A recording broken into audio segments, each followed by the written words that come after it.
Hello everyone, आप देख रहे हैं सविता क्लासेस 1992। और अब हम कल मैंने बुद्धि का चैप्टर लाइव में कराया था, तो उसमें कुछ चीज़ें छूट गई थी। मैंने बोला था कि नेक्स्ट हम अगले पार्ट में करेंगे, तो वही जो रिमेनिंग पार्ट है वो आपके लिए है। जय श्री श्याम, कैसे हैं आप सभी? आई होप भगवान श्याम जी की कृपा सब पर बनी रही होगी, आप सब अच्छे होंगे। तो चलिए अब बात करते हैं तरल यानी कि फ्लूइड और ठोस क्रिस्टलाइज्ड बुद्धि। तो ये इसको किसने प्रोफाउंड किया था भाई? ये कैटल और हॉर्न ने किया था। तरल बुद्धि का अभिप्राय क्या है? सोचने का तर्कण जन्मजात या वंशगत यानी बाय बर्थ और हेरिडिटी में जो उसको मिलता है, इस तरह की बुद्धि जो है केंद्रीय तंत्र में इफेक्टिव कितना है, वो प्रभावशीलता कितनी है, उस पर निर्भर करती है। पुराने अनुभव या सांस्कृतिक संदर्भ या कंसेप्ट पर ये चीज डिपेंड नहीं करती। ठोस बुद्धि क्या होती है? जब अनुभव यानी पुराना अनुभव विशिष्ट समस्या के समाधान से प्राप्त कोई हमें एक्सपीरियंस मिलता है, तो उसके बेस पे जब हम कुछ नया ज्ञान अर्जित करते हैं तो बुद्धि का प्रयोग करते हैं, ठोस बुद्धि कहलाते हैं। वर्तमान समस्याओं को हल करने के लिए पूर्व अर्जित, देखो ये बेसिक सी चीज क्या है, उसमें पहले से कुछ भी नहीं है। तरल में करंट की चीजें हैं, और इसमें है कि करंट को ठीक करने के लिए, करंट की प्रॉब्लम को सुधारने के लिए आपने पास्ट के अपने एक्सपीरियंसेस को यूज किया है, तो वो आपकी ठोस बुद्धि है। अब पास मॉडल है, ठीक है। तो बुद्धि के इस मॉडल के प्रतिपादक जेपी दास, जैक नागलिरी और किर्बी थे। पास का अर्थ है प्लानिंग, पी फॉर प्लानिंग योजना बनाना, A for attention Avdhan, स्टिमुलेटेनस simultaneous आएगा यहाँ पे ताकि लगातार वो रहे वो चीज, और सक्सेसिव और उसका जो है सीक्वेंस रहे।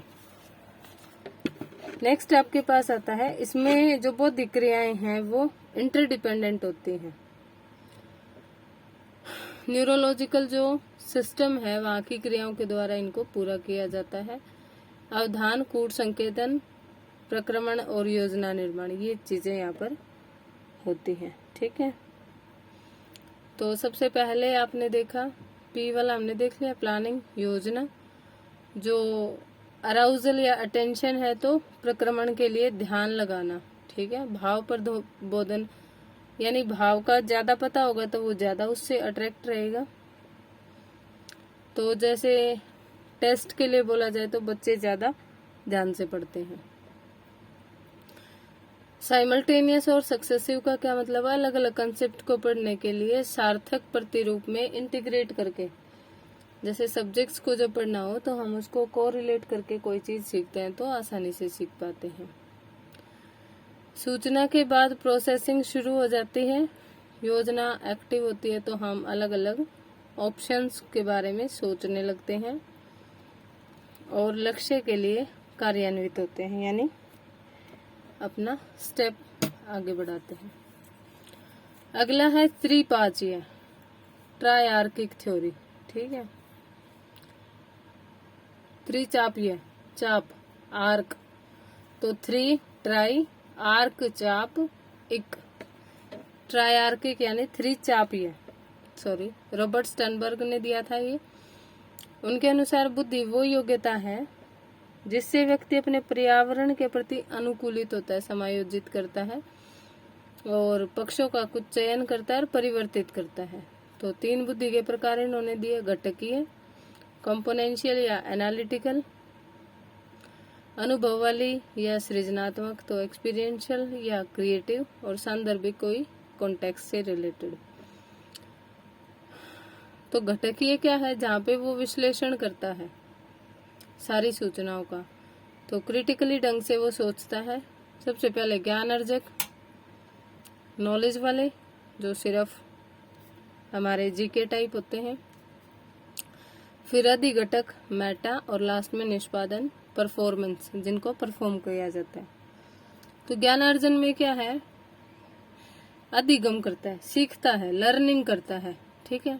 और अलग अलग कार्यों को करने की विधि, मेथड से वो परिचित होता है। सूचनाओं को संकेतन करना, संयोजन, एनकोड और उनको कंबाइन करना इसी में आता है।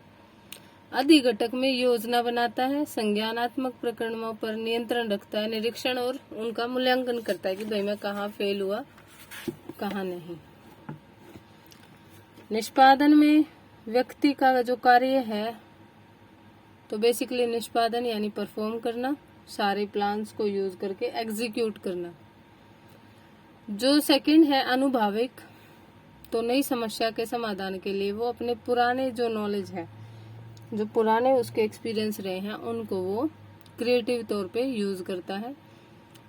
जिस व्यक्ति में इसकी तीव्रता होती है तो वो अलग अलग प्रकार की आविष्कार करते हैं।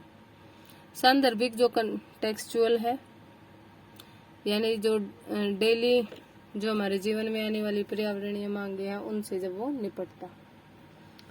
सांवेगिक बुद्धि, जो सांवेगिक बुद्धि है तो सबसे पहले ये कंसेप्ट सोलोवी और जॉन मेयर ने दिया।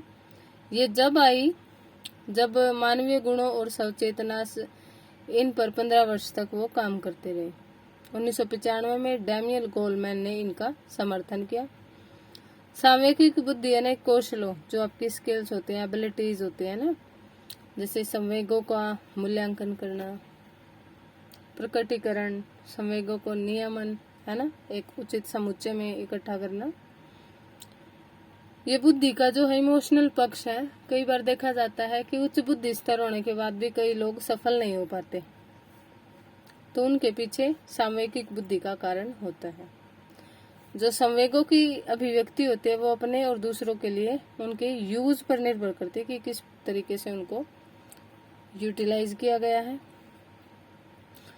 अब ऐसे व्यक्ति जो अपने और दूसरों के संवेगों के प्रति जागरूक होते हैं तो वे सांवेगिक रूप से बुद्धिमान होते हैं ना। तो सांवेगिक बुद्धि से अगर हम डेफिनेशन देखें तो ये वो योग्यता है जिससे अपने और दूसरे के संवेगों का निरीक्षण किया जाए, उनमें डिफरेंशिएट किया जाए और उस इंफॉर्मेशन का जो यूज है अपनी क्रियाओं को, एक्टिविटीज को निर्देशित करने के लिए किया जा सके।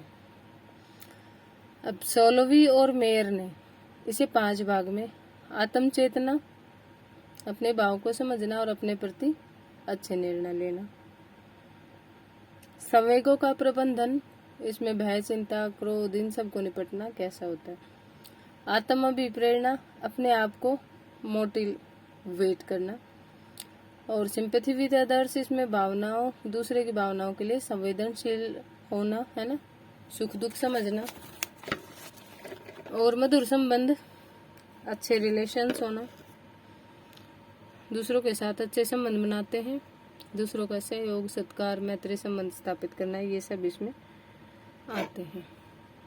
अब वर्णन का है हायरार्किकल, पदानुक्रमिक। इन्होंने एक स्ट्रक्चर दिखाया जो श्रृंखला को यूज करता है, सीक्वेंशियल। इनके अनुसार जो श्रृंखला सामान्य कारक है वो श्रृंखला से बनते हैं।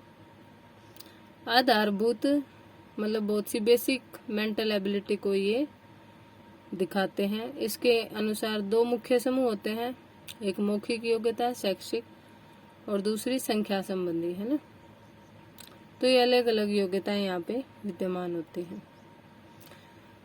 अब बात करते हैं बुद्धि परीक्षण, उनके प्रकार। तो 2 प्रकार के होते हैं, वैयक्तिक और समूह। वैयक्तिक जो एक बार में एक ही आदमी का परीक्षण करते हैं, और समूह जो एक साथ पूरे समूह का परीक्षण करते हैं। शाब्दिक है, शाब्दिक अगर देखें तो जिसमें भाषा शब्दों का प्रयोग होगा तो शाब्दिक, और है शाब्दिक जिसमें चित्र या मूर्त पदार्थ कोई भी यूज किया जाए।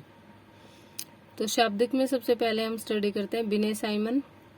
1905 में बिने और साइमन ने लिया था। इसमें 2 बार संशोधन हुआ, एक बार 1908 में, दूसरी बार 1911 में। इसमें लगभग 30 जो वर्क्स हैं वो हैं जो सरल से जटिल की ओर हैं, और 3 से लेकर 15 तक के बच्चों पे ये किया गया।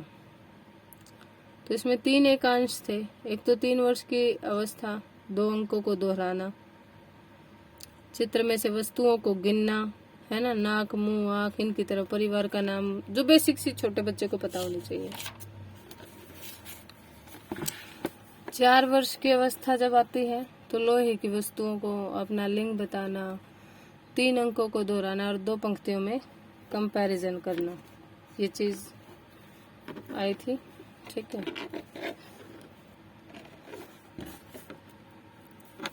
अब ठीक है। उसके बाद 8 तो 5 अंकों को दोहराना, गायब की गई चीजों को पहचानना, दिन और तिथि बताना, 0 से 20 तक काउंटिंग गिनना। 12 में क्या था भाई, अस्त व्यस्त वाक्य को पहचानना, 3 मिनट में 7 शब्द लेने, 3 शब्दों से कोई वाक्य बनाने और अमूर्त चीजों को परिभाषित करना। 15 में 7 अंक दोहराने, चित्रों की व्याख्या करनी, 20 अक्षरों के वाक्य के दोहराना और तथ्य को दोहराना। फिर आता है स्टैनफोर्ड बिने परीक्षण। तो टर्मन स्टैनफोर्ड जो विश्वविद्यालय के थे, तो इसलिए इसका नाम स्टैनफोर्ड बिने पड़ा। टर्मन ने बिने परीक्षण की कुछ त्रुटियों को दूर किया, कुछ फॉल्स थे उसमें, रॉन्ग्स थे। उन्होंने 10 वर्ष के बच्चों के लिए बनाए 6 परीक्षण, 12 के लिए 8 दी, 14, 16, 18 के लिए 6 परीक्षण उन्होंने एज ग्रुप के लिए यूज किए। अब स्टैनफोर्ड बिने स्केल, इसमें काफी हाई लेवल लैंग्वेज का यूज किया गया, इसलिए कुछ चीजें काट दी गई क्योंकि वो अब समय के साथ पुरानी हो गई थी। परंपरात्मक बुद्धि लब्धि को, मतलब जो नॉर्मल थी, जो चलती आ रही थी, उसको विचलन में बदल दिया गया और ये 1960 में किया गया था। अशाब्दिक या क्रियात्मक में जैसे सबसे पहले है पोर्टियस का भूल भुलैया परीक्षण, 1924 में पोर्टियस ने किया। कागज पर एक व्यू की रचना होती है जिसे भूल भुलैया भी, बहुत सारे रास्ते बने होते हैं, बच्चा भूल भुलैया बनाता है और बीच में पेंसिल उठाए बिना रास्ता ढूंढता है। तो जो बच्चा जल्दी रास्ता ढूंढ लेता है वो सबसे बुद्धिमान। 3 से 14 तक का होता है। एज के अनुसार भूल भुलैया का जो स्तर है वो बढ़ा दिया जाता है। और जो बच्चा 2 बार रास्ता नहीं ढूंढ पाता उसे निम्न बुद्धि स्तर का माना जाता है। अब सामूहिक में भी एक भाषात्मक, एक अशाब्दिक। भाषात्मक में समूह की भाषा की दक्षता के लिए, इसके भी फिर 2 पार्ट हैं, सैनिक अल्फा, आर्मी अल्फा। ये प्रथम विश्व युद्ध के दौरान अमेरिका में किया गया। इसमें क्या क्या था, सामान्य ज्ञान से रिलेटेड चीजें, आदेशों को मानना, गणित से रिलेटेड समस्याएं, विपरीत शब्दों का प्रयोग, अव्यवस्थित वाक्यों को व्यवस्थित करना, संख्याओं को क्रम में लगाना, शब्दों का सुसंबंध और सूचना। अब सेना का सामान्य वर्गीकरण हुआ तो ये द्वितीय विश्व युद्ध में गणितीय तर्क थे, इसमें कुछ शब्दों की पंक्तियां थी और ब्लॉक्स की काउंटिंग थी। अशाब्दिक में चित्र रेखा गणित से रिलेटेड होते हैं, जैसे आर्मी अल्फा था, ये आर्मी बीटा परीक्षण, इसमें रेखा खींचना, ढेरों से ब्लॉक गिनना, है ना, अंकों के लिए सिंबल्स लगाना, ये सारी चीजें। और एक रेवन का प्रोग्रेसिव मैट्रिसेस था, इसकी रचना 1938 में करी थी, बुद्धि के जी फैक्टर को नापने के लिए। 2 प्रतिरूप है, एक बालकों के लिए जिसे रंगीन कहा जाता है, दूसरा वयस्कों के लिए जो स्टैंडर्ड होता है। बच्चों के लिए कलर्ड है और बड़ों के लिए स्टैंडर्ड है। जो रंगीन प्रोग्रेसिव मैट्रिसेस है, इसमें 3 भाग होते हैं, ए, बी और बी। 12 आकृतियां होती हैं। एक अपूर्ण प्रतिरूप दिखाया जाता है, जैसे हम होता है ना, क्वेश्चन आते हैं, आकृति को पूरा कीजिए रीजनिंग में, तो ये थोड़ा थोड़ा उसी प्रकार का एक परीक्षण था। तो चलिए भाई अब इसके क्वेश्चन आंसर देख लेते हैं। सबसे पहला बिने साइमन टेस्ट रिवीजन के साथ आया था 1908 में और दोबारा आया था 1911 में।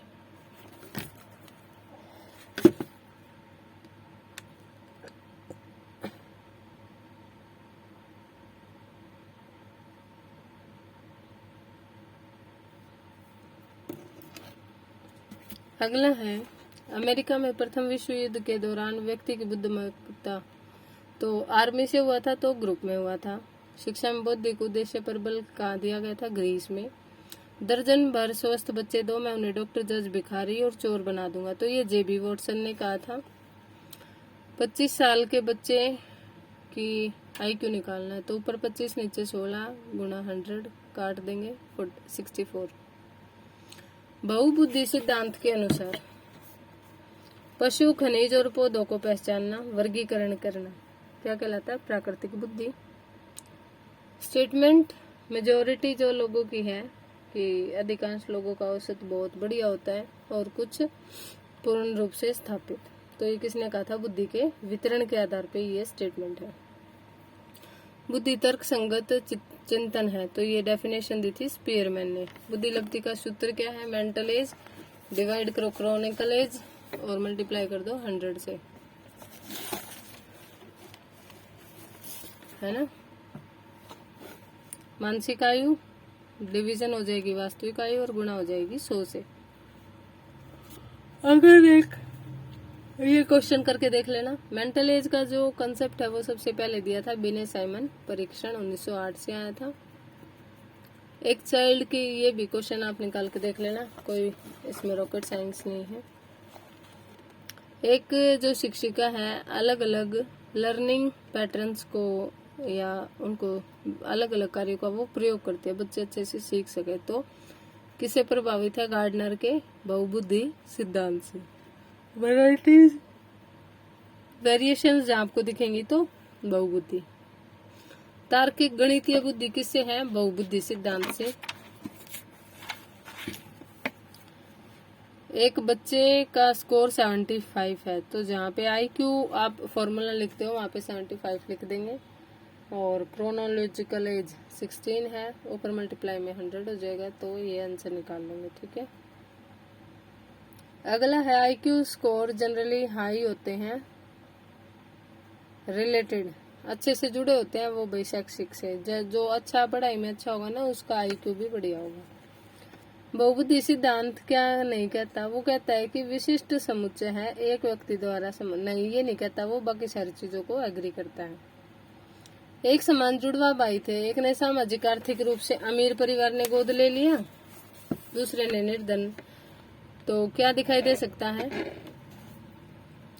तो सामाजिक आर्थिक स्तर जो है वो बुद्धि लब्धांक को प्राप्त प्रभावित नहीं करेगा किसी भी प्रकार से, ना नेगेटिवली ना पॉजिटिवली। वो कहते हैं ना पढ़ने वाला तो सरकारी स्कूलों में भी पढ़ ले, यानी कम रिसोर्सेज में भी सीख सकते हैं। शारीरिक गतिक बुद्धि रखने वाले बच्चे की अंतिम अवस्था क्या होती है? शारीरिक गतिक, तो वो सर्जन हो सकता है। बुद्धि लब्धांक वर्गीकरण, जब बच्चों को आप डिवाइड कर देते हो कि ये बहुत इंटेलिजेंट है, ये वैसे, तो उनके सेल्फ एस्टीम को घटा देता है वो। ठीक है। और निष्पादन को प्रभावित नहीं करता। रेवन का जो प्रोग्रेसिव मैट्रिसेस टेस्ट है वो एक एग्जाम्पल है किस चीज का?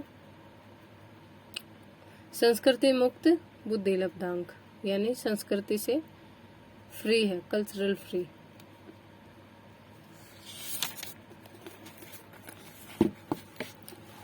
अगला है सतत और व्यापक जो मूल्यांकन की योजना है। तो व्यापक में क्या होता है?